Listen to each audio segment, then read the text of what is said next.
గుంటూరు జిల్లా పత్తిపాడు నియోజకవర్గంలోని వంగిపురం గ్రామంలో ప్రపంచ పర్యావరణ దినోత్సవాన్ని పురస్కరించుకొని మొక్కలు నాటే కార్యక్రమం నిర్వహించారు. గ్రామంలోని మంచినీటి చెరువు కట్టలపై పంచాయతీ కార్యాలయం సమీపంలో మొక్కలు నాటి పర్యావరణ పరిరక్షణపై అవగాహన కల్పించారు. మొక్కలను నాటుదాం, పెంచుదాం, పర్యావరణాన్ని కాపాడుదాం అనే నినాదంతో నిర్వహించిన ఈ కార్యక్రమంలో ప్రత్యేక అధికారి షఫీ, గ్రామ సెక్రటరీ మహబూబ్ బాషా, పంచాయతీ సిబ్బంది, ఉపాధి హామీ పథకం సిబ్బంది, అంగన్వాడీ, ఆశా కార్యకర్తలు, ఉపాధి కూలీలు పాల్గొన్నారు.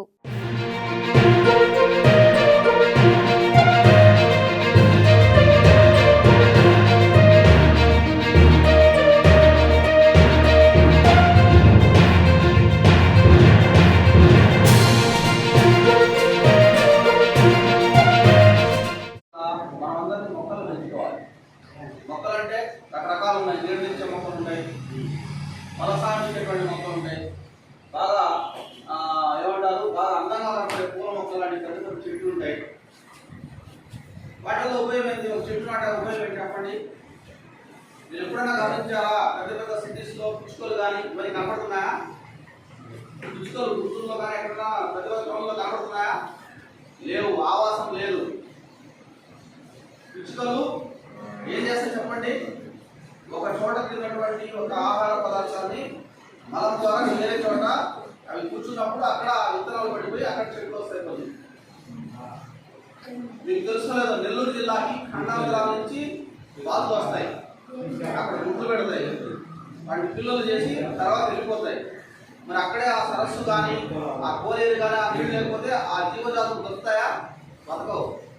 ఇప్పుడు చూడండి, పిచ్చుకలు ఎక్కడ ఉన్నాయి? మా ఇళ్ళ ఊళ్ళలో ఎక్కడన్నా ఆవాసాలు పెట్టుకుంటాయి. కారణం ఏంటి? చెట్లు లేకపోవడమే.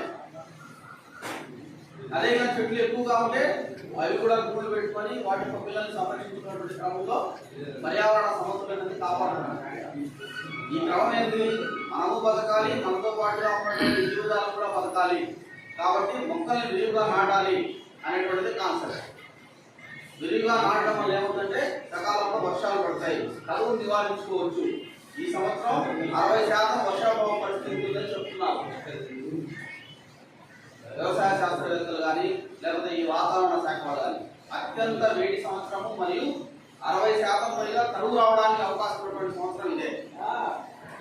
కరువు వచ్చినప్పుడు ఏమవుతుంది? ఆటోమేటిక్గా ఆహార ధాన్యాల రేట్లు పెరిగిపోతాయి.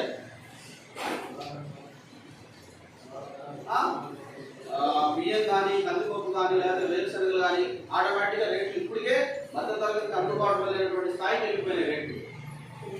రేట్లు పెరిగిపోతే పేదవాడి కొనుగోలు స్థితి తగ్గిపోయింది. కనీసం తిండి కూడా దొరికినటువంటి పరిస్థితులు ఉండవు. మనమే మన చేతులారా భూమిని నాశనం చేసుకున్నాం. కాబట్టి మనం చదువుకున్న వాళ్ళంగా, అదేవిధంగా గ్రామస్తులుగా దాంట్లో బాధ్యత వహించాలి. మన స్వార్థం కోసం పెద్ద పెద్ద చెట్లను కొట్టేయడము అలా చేయదు. దయచేసి ఏదైనా కార్యక్రమం జరుగుతున్నప్పుడు డిపార్ట్మెంట్ స్టాఫ్ అందరూ నేను ఒకటే చెప్తున్నాను. నేను ఎక్కడో ప్రకాశం జిల్లా నుంచి 2